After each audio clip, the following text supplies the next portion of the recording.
I'm going to talk for a minute about the square up ruler again. When you're using a square up ruler, its purpose is to be able to cut big squares and also to square up or trim your quilt blocks to the right size. But when you use this, there's always one corner where if you look at the numbering, this goes from 1 to 20.5 on this ruler, 1 from 20.5 here. Any ruler will do that. If you've got a 12.5 inch square up, you're always going to have one corner that has the 2 ones in it. If you are right-handed, that will be in your top right corner. You'll be reading across and down. And if you're left-handed, it will be in your top left corner, reading across and down. So I want to cut a 15-inch square out of here. I'm going to lay this. This is going to be a little hard to see. This is fusible batting. One side is fusible. This is 100% poly. And I like that when I'm doing placemats and table runners, it washes and wears really nicely. So one side, the bumpy side, is the glue side, meaning the fusible side. We're going to heat that with an iron to put it on our project in a few minutes. But as I cut this, I am going to take my ruler and find my corner that's got my 1 in it right here. And you're going to be looking at me backwards, but I'm counting across to 15.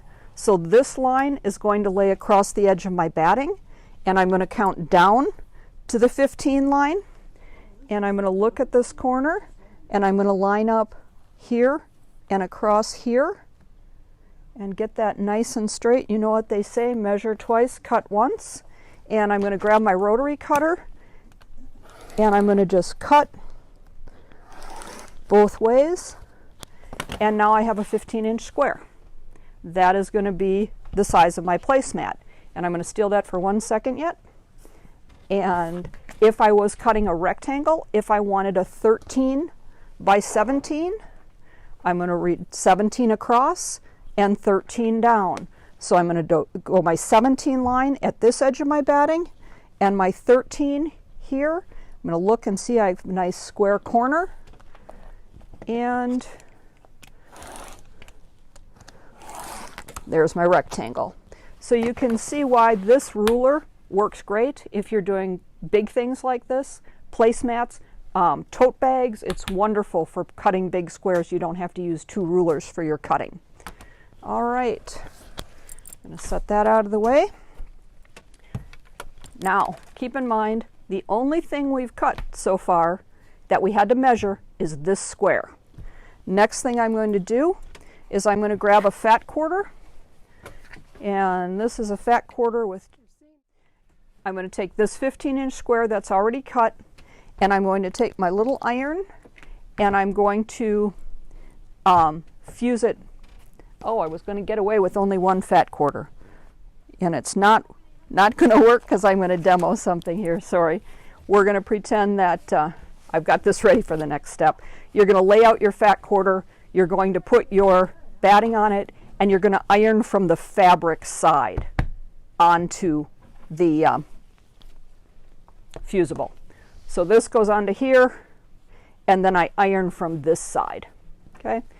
Then when it's done, it's going to look just like this. Okay. So you have a fat quarter with this square ironed to the back of it. All right. Then you take a second fat quarter and you put them face to face.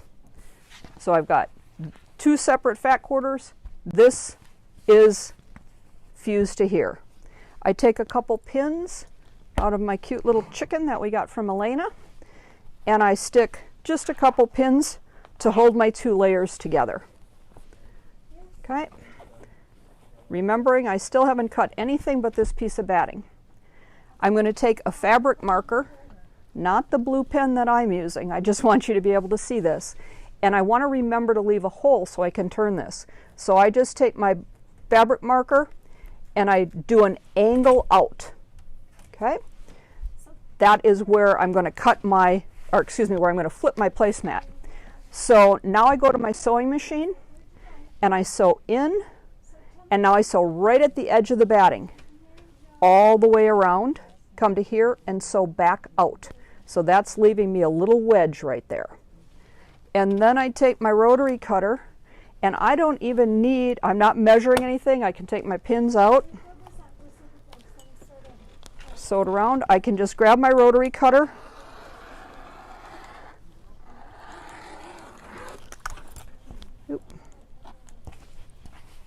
And I'm going to just come to here, and I'm going to do that little bit of an angle in, and we'll talk about that in a minute, and a little bit of an angle in here and off the edge. So I have trimmed this all down. If I wanted this to be narrower, I can do that. It doesn't have to be straight, it doesn't have to be perfect, it's all seam allowance. So the only thing I had to take the time to measure was this piece of batting. I sew around the edge, that outer edge is exactly the size I want my placemat to be. So I can do, instead of a lot of directions, I'll say cut 2 pieces of fabric this size, cut a piece of batting that size. You've got to measure all that, much easier, just cut the batting, fuse it down, and you're ready to go. From here, I'm going to reach inside, and I'm going to just flip this right side out. You doing okay with the camera? Move this way a little bit? Yeah, okay, no problem. We've got the tripod at an odd angle. It's just one of those days today. So I flip this whole thing right side out, and I push out my corners. Okay. And I'm going to use my little point turner. It's got a rounded end. I can go in and push my corners out. Okay. And I'm going to go around and I'm going to do that on my whole thing. And we're going to pretend I did that, and it's going to look just like this, except that one had mushrooms on it. So here's the spot where I had that little winged area sticking out. Okay? What that area does, by having that stitch go this way, when I flip it right side out, it pulls around and it actually pulls in my opening really nicely. So I can just flip that in. I'm going to use my little iron. This is not hot, or I wouldn't do this on my, but just to show you, I'm going to line it up and I'm going to press this. And so both of my seam allowances going in are flat and in there and ready to go. Then I use a piece of double stick tape, and this is a wash away tape, but I can go in here. You can just pin this, but if you pin it, you've got space in between your pins that can wobble and bobble on you a little bit. So I'm going to just push this down and then peel the paper off the tape, and then I'm going to line it up real nice, and that closes my hole for me really nice and smooth. And then I'm going to just top stitch around the outside, and then I don't have to sew my hole closed by hand. A quick pressing tip: when I make my placemats, now this side has no batting on it. This is my side with my batting. I like my batting side to be the top. It gives me a little bit more look of texture. So, and I want to press my edges really nicely. So what I do is just open this up, just kind of pull the back and front apart, get to that seam, and just use the tip of your iron. And what you're doing is pressing this flat so it opens that seam just from most of the end. You can see I don't want to press this by doing this. I'm just using the tip to open that seam. Once I do that, that seam is now open, and I'm going to take a little best press, which I'm also not going to spray right here, and I'm going to spritz along, and then I'm going to use my fingers, and I'm going to just roll that so the seam is out to the side. I'm not seeing the seam on the top or the bottom.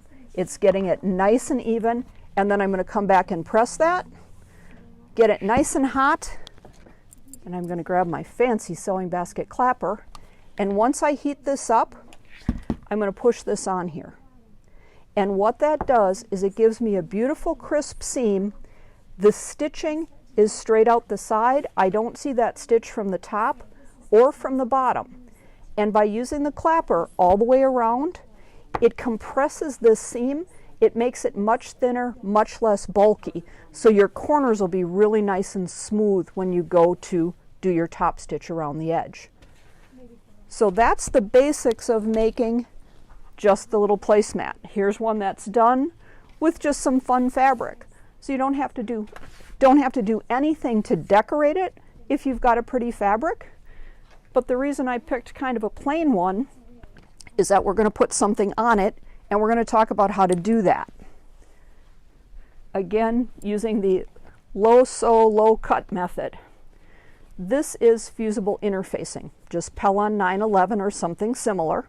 Again, the bumpy side is the side that has the glue on it. The smooth side does not. So I can just pick something that I would like on here. Let's take these little bird panels, and I'm going to just take one block per placemat. But I don't have to stop and fussy cut them all out. I can just take, technical word, a chunk of this. The smooth side, not the glue side, is up. The glue side is facing my good bird. I put them right sides together, and if you see, I can see through there.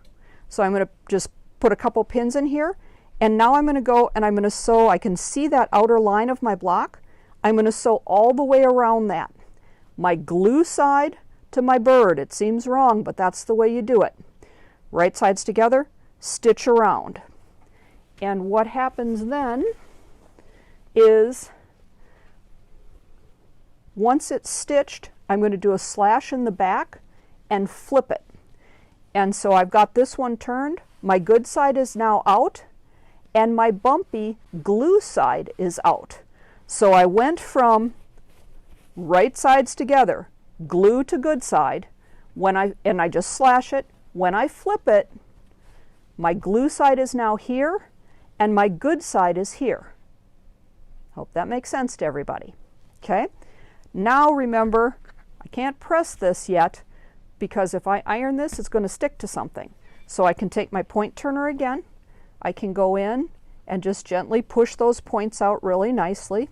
And don't do this, stick all the way through. I did that because I've used this sample about 6 times. But you're going to just gently push those corners out. And once you're ready to go, you can decide where you want this on your placemat. I might just like it down in this corner. I put it where I want to put it, and then I come back and I press it. And that will make this glue stick to here. And what that gives me is a finished edge. So I'm doing finished edge applique, no raw edges at all. And then I'm going to sew around. Okay? The other option you have, if you don't use this fusible, is to have raw edge applique. And on raw edge, most of you are used to using a product called Heat and Bond. Heat and Bond is paper on one side, and it's shiny, which is the glue side on the other. I just take that, I iron it to the back of my fabric, cut out my shape, and then I peel the paper off, and this side is now fusible. So I can take this paper off of here, put him wherever I want him, and then iron him down. But this is a raw edge. Okay? So if I use Heat and Bond, I have a raw edge. If I use the fusible interfacing, I have a finished edge. Either one is fine. You can do whatever you like, whatever's faster, easier, or your preferred method. And now I'm going to just show you a couple things. As we stitch this down, here's one where I took a panel from a coffee cup, and this was done with the flip method, so it's finished edge. And I did just a traditional blanket stitch around the outside. I matched my thread to my back, and so this stitching is actually part of my quilting through my whole placemat. Okay? And when I say a blanket stitch, some of you may not be familiar with that. A classic blanket stitch takes a stitch forward, a bite in, back, a stitch forward, in and back. So it's going around this entire thing, biting to the inside. So I want this line right at the edge, but on my applique patch. And that's going to hold it down all the way around. That one, if you're a beginner, it's a little hard to always get that nice and straight. These are my 2 favorite cheater stitches. These are blanket stitches that go to both sides. Look and see if you have this on your machine. This line on this one, it comes up, bites this way, and goes up. So this middle line goes right down the edge, right on the edge of this black, and it's biting to both sides. So it's very forgiving. If you wobble a little bit, you don't have to worry about it because it's actually holding your project on both sides. This one is a staggered stitch, comes up, bites to this side, goes forward, bites to that side. Also very forgiving. Again, the black stitch line goes right on the edge of your project. Okay, hopefully that makes sense to everybody. I'm going to show you just a couple other little things. So remember our process that we did. We cut out our piece of batting, we fused it to the back of our fabric, put 2 layers together, stitched around and trimmed it off. So again, all you have to measure is that batting piece. This little guy is just another sample of this. Okay, this we had our design, we sewed our interfacing to the back. Well, here we just took a stripe and cut the points. We laid a piece of interfacing, again bumpy side to good side, stitched around, slashed it, flipped the whole thing. So that made this little shape finished edge. We laid it on our towel, again fused it down, and then we'll stitch around it. So with this method you can do all kinds of shapes. It doesn't have to be just a square. You can use it for anything that you'd like. Works great for circles. It's wonderful for circles, absolutely. Just a couple fun little things. This was just some of the little pre-cut squares. Here they are. This was a panel that just had some flower designs on it. And again, I just put heat and bond on the back here, so these are raw edge. Heat and bond on the back, cut them out, and I just plunked 3 of them there and stitched them down. This one has some different decorative stitches on it. You can use any type of stitch you want. On this one, I'm stitching only through my batting. I wasn't sure what some of these decorative stitches would look like on the back. So when I finish decorating this top, then I'll put the back on, flip it, and then do a little bit of quilting to hold my layers together. These are strategically placed exactly where you feel like putting them. It really doesn't matter. And these two, you know, it's hard for me to get by doing a demo without including some type of bias strip. This is just the bias tape makers, and I just laid it in there for a little different look. So you can play with decorating these any way you want to. This one is a store-bought placemat. Remember, you can decorate these just for fun. And I had my little snowman. If you have placemats at home and you have used them a lot, you'll get spots on them.